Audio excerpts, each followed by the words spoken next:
اللہ کی طرف سے ہوتا ہے. یاد رکھیے لا حول ولا قوت الا باللہ. انسان کی کوئی مجال نہیں ہے کہ کوئی نیک کام کر سکے بشرطے کہ اللہ نہ اجازت دے اس کی. اور برے کام سے نہیں بچ سکتا ہے کوئی انسان. سمجھ رہے ہیں اس چیز کو آپ؟ برے کام سے انسان میں طاقت نہیں ہے بچنے کی جب تک کہ اللہ نہ بچائے اس کو. یہ ہے لا حول ولا قوت الا باللہ کا مطلب. ایک فرشتہ بھیجا اس نے، کہا زمین کو ناپو. اس نے فیصلہ کیا زمین کو اگر یہ اچھی بستی کے قریب ہے تو جنتی ہے. ناپا گیا، ایک بالش قریب تھا اس سے، جنت میں چلا گیا. ایک حدیث میں یہ اس طرح سے ہے کہ ابھی چند ہی، اس میں تو یہ تھا کہ آدھا راستہ گیا تھا وہ. ایک حدیث میں ہے کہ وہ چند ہی قدم چلا تھا کہ موت آ گئی. اللہ تعالیٰ زمین کو حکم دے کر سکڑ جا. قریب ہو گیا اس بستی. ابھی تو وہاں پہنچا نہیں تھا کہ جنت کی بشارت ہو گئی. میں جو پوائنٹ جو واضح کرنا چاہتا ہوں یہ، آپ لوگ تو اس کے آستانے پر موجود ہیں خانقاہ کے. آپ لوگ تو موجود ہیں. کمی کس کی ہے جانتے ہیں؟ کمی کس کی چیز کی ہے؟ توبۃ النصوح کی. اب ہم سب گنہگار ہیں، ہم سب گنہگار. ہم آدم کی اولاد ہیں. آدم سے غلطی ہوئی تھی نا جنت میں.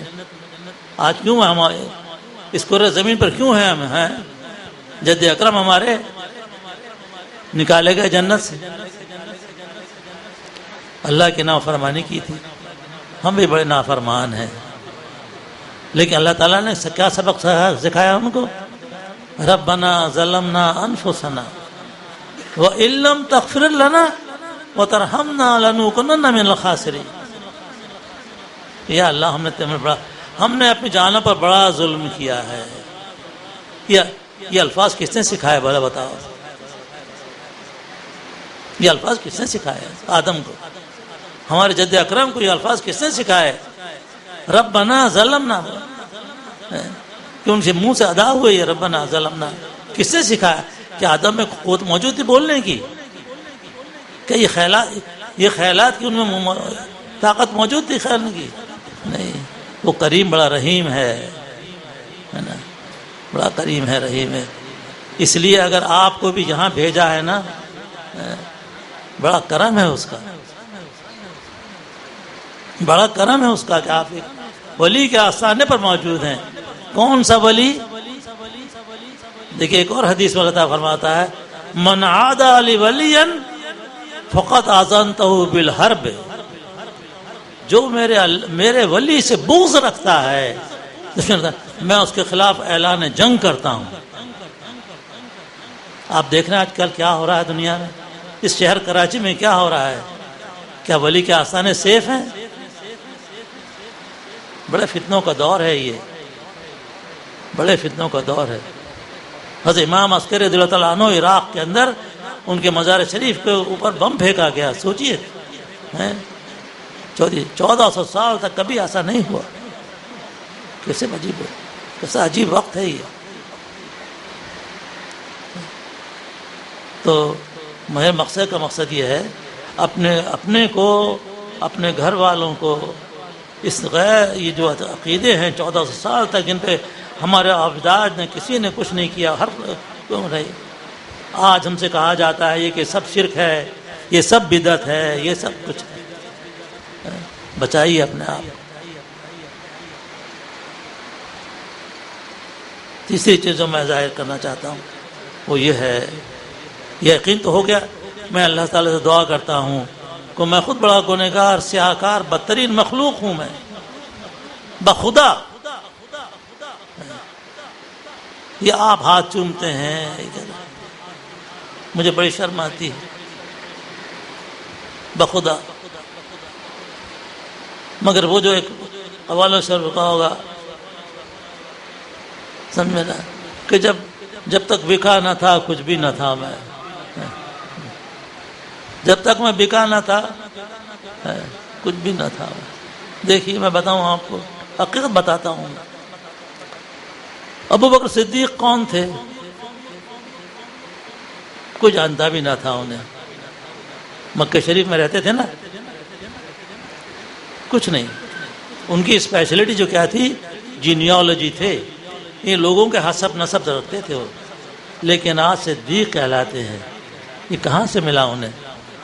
یہ صدیقیت کہاں سے ملی انہیں؟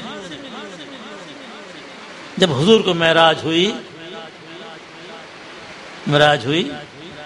لوگوں نے آ کے تانے دینا شروع کیے کہ حضرت آپ کے دوست جو ہے نا، اب پہلے تو وہی کا ذکر کیا کرتے تھے، اب تو دعویٰ کرتے ہیں کہ ایک رات میں وہاں گئے بیت المقدس اور وہاں سے آ بھی گئے.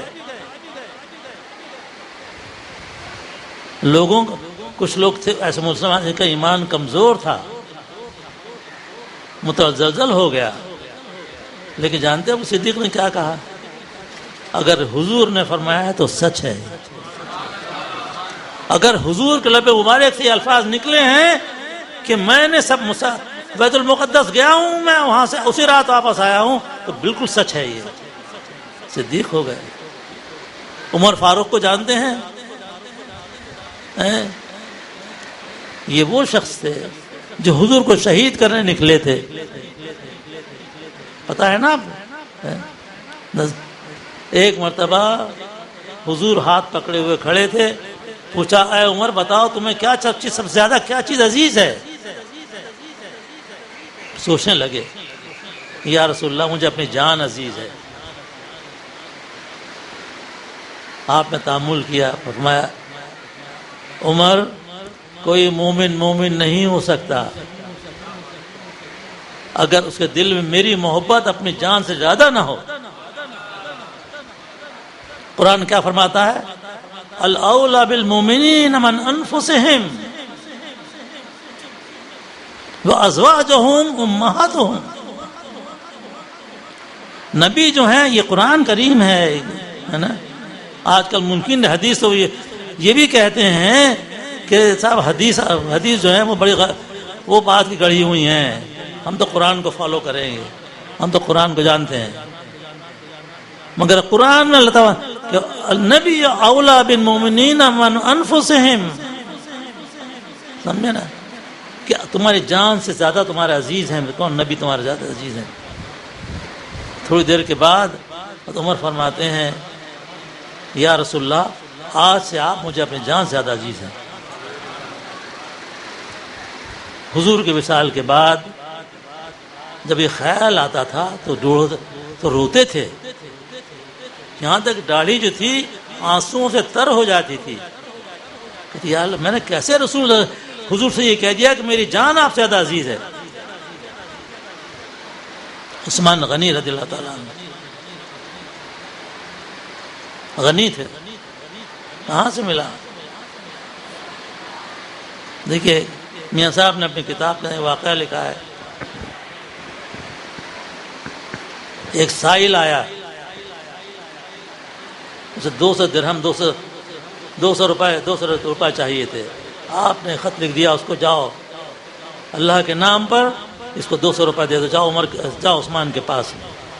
گئے وہاں پر، اس نے حضرت عثمان نے 100 روپے دیے، 100 درہم دیے. آ گئے، اس نے پوچھا تو مل گیا تمہیں پیسے؟ گئے تھے یا رسول اللہ 100 ہی ملے ہیں. اللہ کے سوچئے حضور نے لکھا کہ اللہ کے نام پر اس کو 200 روپے دے دو. آپ نے 100 روپے دیے. آپ نے کہا 100 روپے میں اللہ کے نام پر دیے ہیں، 100 روپے اس کے رسول کے نام پہ بھی دے دو. دوبارہ گئے ان کے پاس، 100 روپے ہی نہیں دیے، جو کچھ تھا سب کچھ دے دیا. اللہ کا مقام، حضور کا مقام سمجھنا ہے تو صحابہ سے پوچھو. انہوں نے کہا اللہ تعالیٰ فرماتا ہے قل ان کنتم تحبون اللہ فاتبعونی، اگر تم یحببکم اللہ، اگر تم اللہ سے محبت کرنا چاہتے ہو. یہ قرآن کریم ہے، یہ میں اس کے قصہ کار نہیں سنا رہا ہوں، یہ قرآن کریم ہے. قل ان کنتم تحبون اللہ فاتبعونی یحببکم اللہ.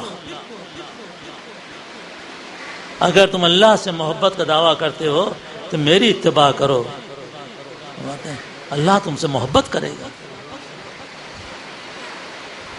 اللہ تم سے محبت کرے گا. لوگ نہیں سمجھتے راز کو. ان سے محبت جو ہے یہ اللہ کی محبت ہے. ان سے محبت رسول سے کی محبت ہے. رسول کی محبت اللہ کی محبت ہے. سمجھ رہے ہیں نا آپ اس چیز کو؟ یہ اولیاء اللہ کا شیخ کا مقام ہے. مولا علی کرم اللہ وجہ کہاں سے ملا؟ یہ میں یہ بتا چاہ رہا تھا، سمجھے نا، کہ جس طرح سے کہ سورج کی گرمی سے انسان میں حرارت پیدا ہوتی ہے، صحبت سے بڑا اثر پڑتا ہے. میاں صاحب کے دور جو فاتحہ کا پہلا جملہ، پہلا شعر جو ہے وہ ہے کہ صحبت صالح ترا صالح کند، صحبت طالح ترا طالح کند. اپنے بچوں کو صحبت سے اپنے بچوں کو بچائیے، اپنے بچوں کو بچائیے. دیکھ کس کی صحبت میں ہے، وہ بڑا اثر ہے صحبت کا. آپ اپنے آپ کو بھی دیکھیے. یہ نہ سمجھیے کہ میں بہت بڑا ہوں، مجھ میں بہت عقل ہے. صحبت کو دیکھیے.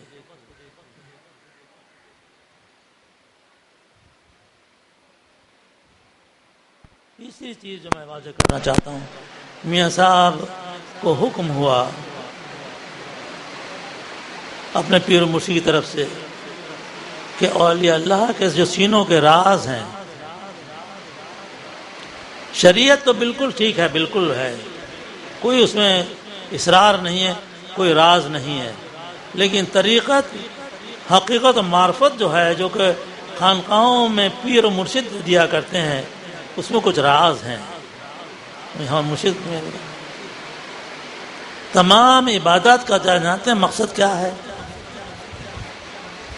نماز بذات خود مقصد نہیں ہے، یاد رکھیے. نماز بذات خود مقصد نہیں ہے. نماز کا مطلب یہ ہے کہ ذکر اللہ پیدا ہو. روزہ، حج، زکوٰۃ جو ہمارے ہیں، مقصد یہ. مقصد کیا ہے؟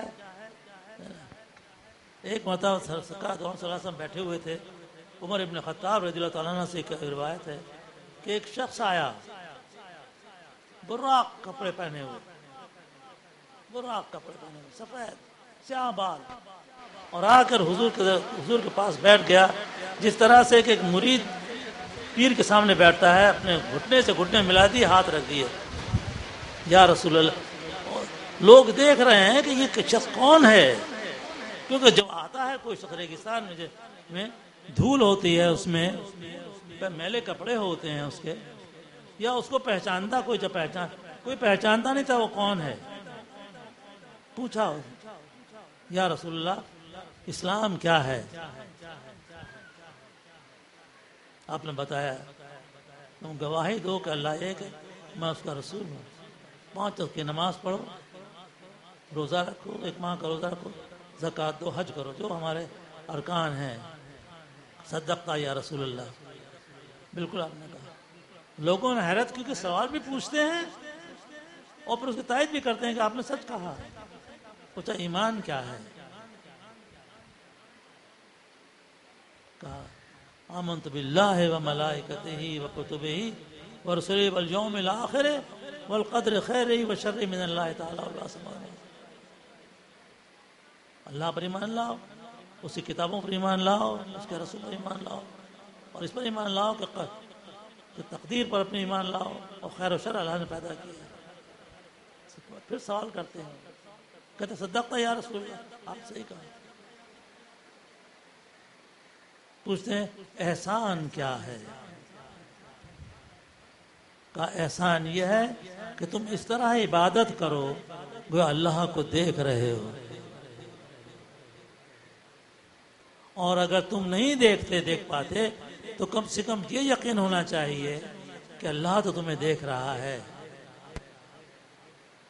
میاں صاحب کی زندگی کا اگر عطر نکالا جائے، کس کے لیے آپ نے کس مشن کے لیے اللہ تعالیٰ نے بھیجا. ایک حدیث